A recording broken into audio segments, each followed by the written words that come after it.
함께할 줄 믿습니다. 성경의 내용을 보시면 중요한 역사의 전환기, 예를 들어서 출애굽, 애굽의 노예 생활을 그치고 자유와 해방을 경험했던 그때 위대한 신앙의 여성 3명이 있었음을 우리에게 알려주고 있습니다. 또 사사기가 끝날 때도 마찬가지죠. 사사기가 끝날 때 룻이라고 하는 한 여인을 우리에게 소개하고 있고, 또 나중에 사무엘의 엄마가 됩니다만 한나라고 하는 시골 여인의 기도하는 모습을 우리에게 소개해주고 있죠. 성경도 마찬가지입니다. 신약 성경도 마찬가지인데 구약이 끝나고 신약이 시작이 될 때 위대한 여성 3명이 있었다라고 하는 사실을 우리에게 알려주죠. 엘리사벳, 그리고 예수님의 어머니인 마리아, 그리고 예수님을 처음 맞이했던 예배자 안나 여선지자, 이렇게 3명을 우리에게 소개하고 있습니다. 이들은 모두 신생한 남자아이와 연관이 있습니다. 이제 갓 태어난 남자아이, 자기가 낳았든 아니면 남이 낳았든지 간에 이 남자아이와 연관이 있고요. 그리고 이들 모두 믿기 어려운 상황에서 하나님을 신뢰하고 또 하나님으로부터 큰 은혜와 복을 받은 사람들이라는 공통점을 가지고 있습니다. 마리아는 이들 중에서도 가장 돋보이는 분이죠. 구약시대와 신약시대를 통틀어서 가장 돋보이는 분이 마리아다, 이렇게 말씀을 드릴 수가 있습니다. 마리아가 요셉이라고 하는 청년과 약혼을 하죠. 약혼식을 한 이후에 어느 날 마리아가 가브리엘 천사를 만나게 됩니다. 가브리엘 천사가 나타나서 마리아에게 2가지 사실을 알려줘요. 첫째는, 마리아야, 내가 복이 있는 사람이다. 마리아야, 네가 하나님의 은혜를 입었다. 이 사실을 알려주죠. 둘째로는, 마리아가 성령으로 말미암아 남자와의 관계에서 맺어지지 않았음에도 불구하고 지극히 높으신 하나님의 아들을 낳을 것이라고 하는 메시지를 전합니다. 이 2가지, 마리아 자신이 복된 여성이고 또 하나님의 크신 은혜를 입었다라고 하는 사실과 이제 복된 자로서 하나님의 아들을 잉태하게 된다라고 하는 이 사실을 알려주죠. 당시 마리아의 나이가 10대였을 것이라고 생각을 합니다.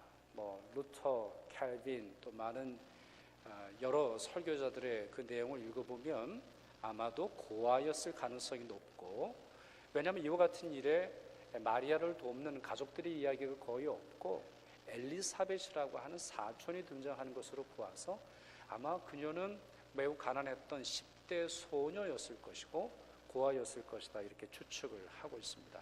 그러나 아무리 어렸다 할지라도 마리아는 2가지 사실은 분명히 알고 있었어요. 첫째로는 생물학적인 관계가 없음에도 불구하고 어떻게 아이가 태어나겠는가라고 하는 이 불가능이죠. 둘째로는 마리아는 레위 지파에 속한 여성입니다. 따라서 누구보다도 율법을 잘 알고 있었을 것이고 레위 지파 여자로서 지켜야 하는 이 순결에 대한 부분, 결혼하기 전까지는 다른 남자와 아니면은 몸을 허투루 해서 안 된다라고 하는 순결법도 잘 알고 있었을 것이다, 이렇게 우리가 추측을 할 수 있습니다. 아니나 다를까 마리아는 처음에 이 사실을 거절하죠. 2가지 다 거절해요. 하나님의 은혜를 입은 자여라고 하는 이 메시지도 이상하게 여길 뿐만 아니라 자신이 하나님의 아들을 낳게 된다라고 하는 사실도 이해하지 못합니다. 그럴 때 가브리엘이 다음 말로 설득을 하는데요. 그 말씀이 이렇습니다. 누가복음 1장 35절, 우리 말씀 슬라이드 위로 있는데 같이 읽도록 하겠습니다. 시작. 성령이 내게 임하시고 지극히 높으신 이의 능력이 너를 덮으시리니 이러므로 나실 바 거룩한 이는 하나님의 아들이라 일컬어지리라. 대저 하나님의 모든 말씀은 능하지 못하심이 없느니라. 이런 말을 마리아에게 전하죠. 그러니까 충분히 이 가브리엘 천사도 공감을 하고 있죠. 어떻게 보면 좀 설득하는 말, 또 하나님께서 주시는 이 메시지의 참된 의미를 그에게 전하고 있습니다. 하나님이 말씀하시면 능하지 못한 일이 없을 거야. 성령이 너에게 임했기 때문에 이 일이 가능한 거야. 지극히 높으신 하나님의 능력이 너를 돕는다면 이 일이 가능할 거야 라고 하는 성경 전체를 통틀어는 가장 핵심적인 하나님의 주권과 하나님의 전지전능하심을 설명하죠. 이럴 때 마리아가 다음과 같은 아주 유명한 말로 이 사실을 받아들입니다. 주의 여종이오니 말씀대로 내게 이루어지이다. 저는 주님의 여종일 뿐이오니 주님께서 말씀하셨으니 yes, 그 말씀대로 이루어질 것입니다. 이렇게 받아들이죠. 그리고 나서는 조금 시간을 거치곤 후에 오늘 우리가 처음 읽었던 이 본문 마리아의 찬가, 아니면 마리아가 이 사실을 기뻐하면서 자기에게 주어지는 이 놀라운 일을 노래하고 있습니다. 이 노래의 내용, 이 노래의 구조는 세 개입니다. 첫째로는 자신이 기쁘다는 거예요. 하나님이 하시는 이 놀라운 일이 너무나 기쁘고, 그리고 이 하나님이 하시는 일로 인해서 자신이 복된 사람이 되었다라는 것을 고백합니다. 둘째로, 태어날 아기가 하나님의 통치를 보인다는 겁니다.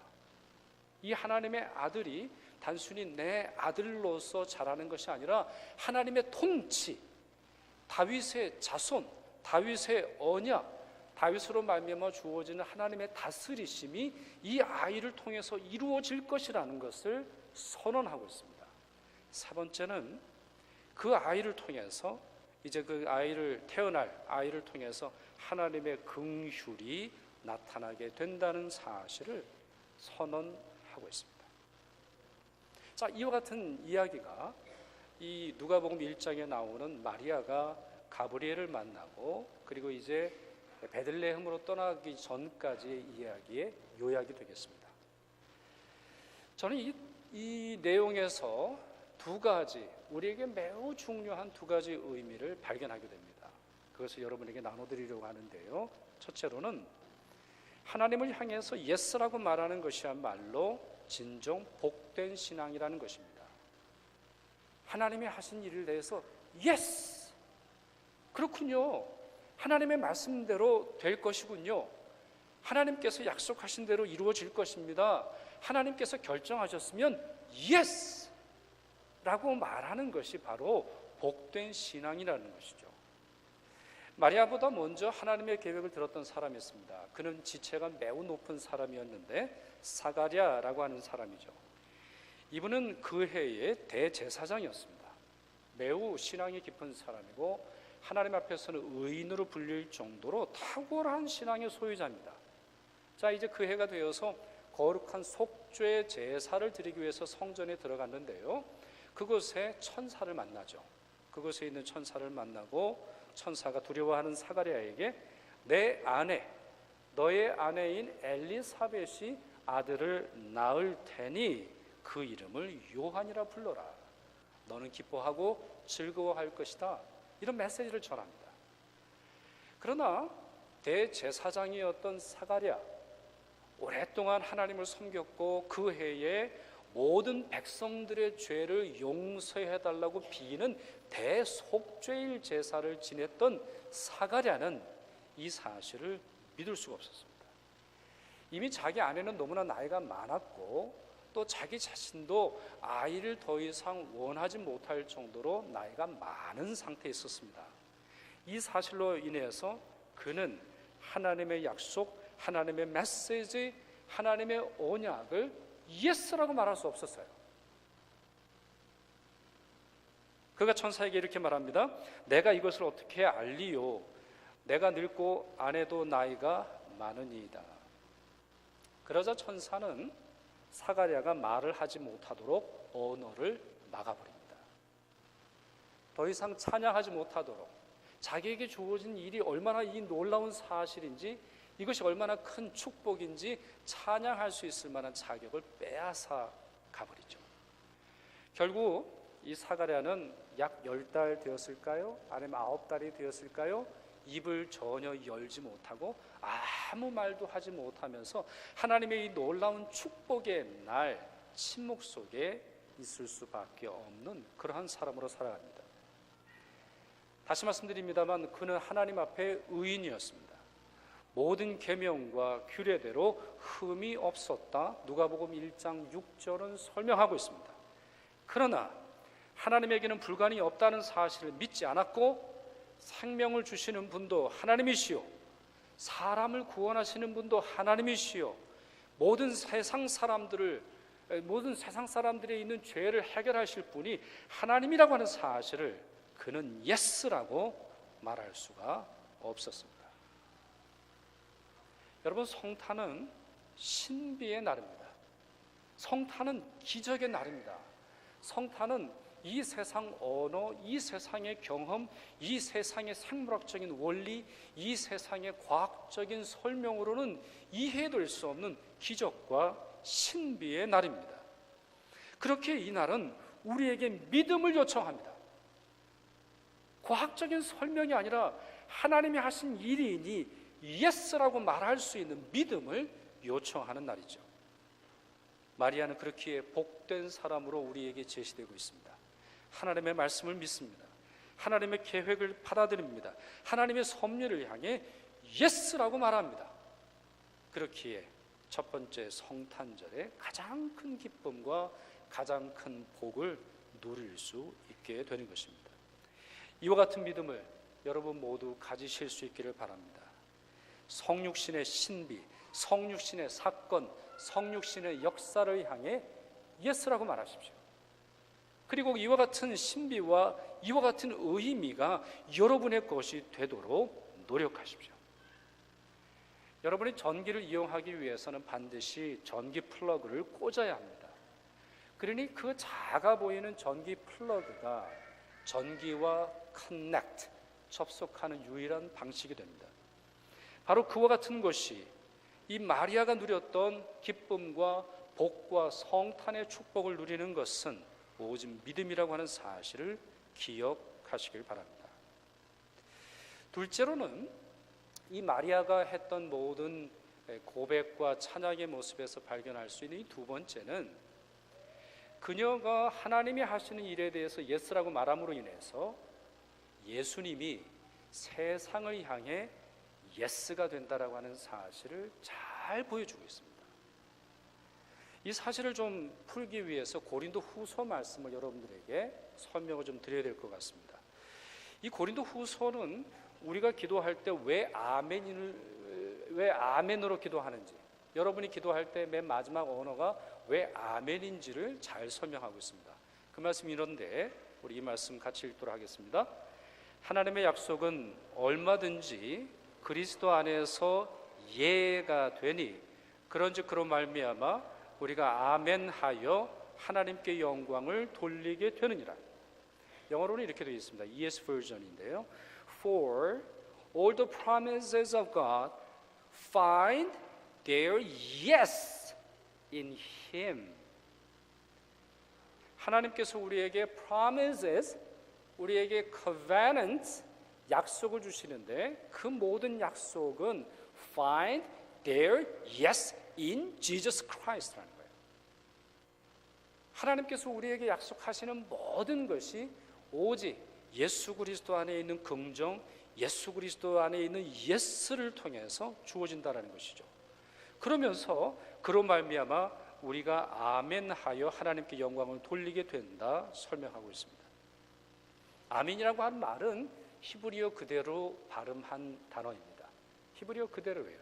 이 아멘이라고 하는 말은 강력한 확신을 뜻합니다. 마지못해서 인정한다거나 그렇게 됐으면 좋겠다라고 소망하는 정도가 아니라 네, 확실히 당신의 말처럼 될 것입니다 라고 할 때 아멘이라고 하죠. 달리 말하면 영어에서 가장 적합한 표현을 쓴다면 예스라고 말하는 겁니다. 그런데 이와 같은 사람의 예스는 하나님께서 허락하시는 그리스도가 예스가 된다라고 하는 사실을 받아들이는 것에 있음을 이 문장은 설명하고 있는 것이죠. 이 문장은 둘로 되어 있어요. 예수 그리스도가 세상에 예스가 된다라고 하는 것과 그리고 그 예스가 되시는 예수님을 받아들이는 말미암아 우리 자신이 하나님의 은혜를 받는다라고 하는 이 두 가지가 서로 결합이 되고 서로 만나고 변증법적으로 이루어질 때 참된 복과 은혜가 우리에게 주어진다는 사실을 설명하고 있습니다. 마리아는 하나님이 하시는 일에 정서적으로나 또 감정적으로만 응답한 것이 아닙니다. 성탄의 기쁨 아니면 성탄이 주는 즐거움을 단순히 그녀가 갖고 있는 이 정서적으로만 누린 것이 결코 아닙니다. 마리아는 성육신의 의미를 알고 있었어요. 성육신의 가치를 깨닫고 있습니다. 바로 예수께서 세상의 예스가 된다는 거죠. 세상의 대부분의 사람들은 no를 듣고 살아갑니다. 이걸 좀 해보면 어떨까요? No. 제가 이 대학을 가고 싶은데요. No. 제가 당신을 사랑합니다. No. 제 마음속에 평화가 필요합니다. No. 제 안에 있는 죄를 해결해야 됩니다. No. 수많은 no와 거절과 rejection과 frustration, 절망과 좌절 속에서 살아가게 되죠. 근데 여러분, 마리아와 같은 여성이 예수님을 잉태했다라는 이 성육신의 신비를 한번 생각을 해보시기 바랍니다. 마리아가 얼마나 기뻤을까요? 하나님의 아들이 자신처럼 세상에 노만 듣고 살았던 사람에게 오신다니요. 자신에게 예수 그리스도께서는 예스가 되심으로 말미암아 자기처럼 거절당하고 불쌍하고 연약하고 무시당하고 나이가 어리며 가난하고 집을 잃고 이제 그 아이를 낳는다 할지라도 누구 하나 변변한 침대를 내주지 않는 그 삶의 처지에 예수께서 예스가 되신다라는 사실을 그녀는 잘 알고 있었습니다. 이제 그 아기는 세상의 예스가 될 것입니다.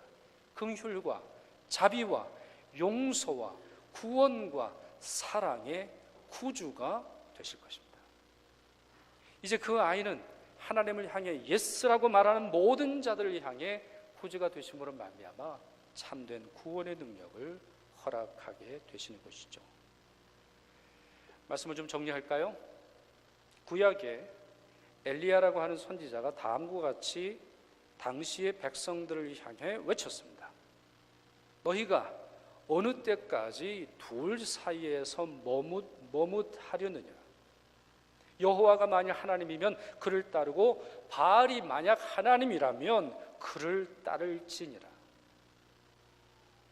예수께서 탄생하신 것은 우리에게 그분을 향해 예스라고 말할 것을 요청하고 있습니다. 그리고 바로 그렇게 예스라고 말함으로 말미암아 우리가 참된 복과 은혜를 누릴 수 있음을 선언하고 계시는 것이죠. 성탄의 신비 앞에서, 성탄의 이 기적 앞에서, 성탄의 이 놀라운 약속 앞에서 아직도 머뭇거리는 분 안 계십니까? 아직도 머뭇거리시면서 세상을 향해서 예스라고 말하고 싶고 하나님을 향해서 노라고 말하고 싶은 분 혹시 안 계십니까? 하나님을 향해 예스라고 응답하십시오. 그럴 때 여러분은 여러분을 향해 예스라고 말하는 그리스도를 영접하게 되실 것입니다. 그리고 교만과 악한 권세와 불의와 부정의로 인해 가난과 궁핍 그리고 무자비로 신음하는 세상을 향해 오직 예수께서 세상의 예스가 된다는 사실을 믿으시고 세상에 전하시는 여러분이 되시기를 바랍니다. 기도하겠습니다.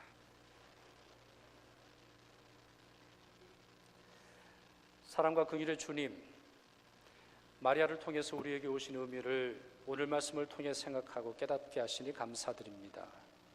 저희도 하나님이 하시는 말씀과 일에 예스라고 응답하게 하옵시며 저희도 예수께서 세상을 향한 하나님의 긍정, 하나님의 용서, 하나님의 자비, 하나님의 긍휼, 하나님의 구원, 하나님의 예스라가 되신다라고 하는 사실을 선포하며 살아가도록 도와주시옵소서.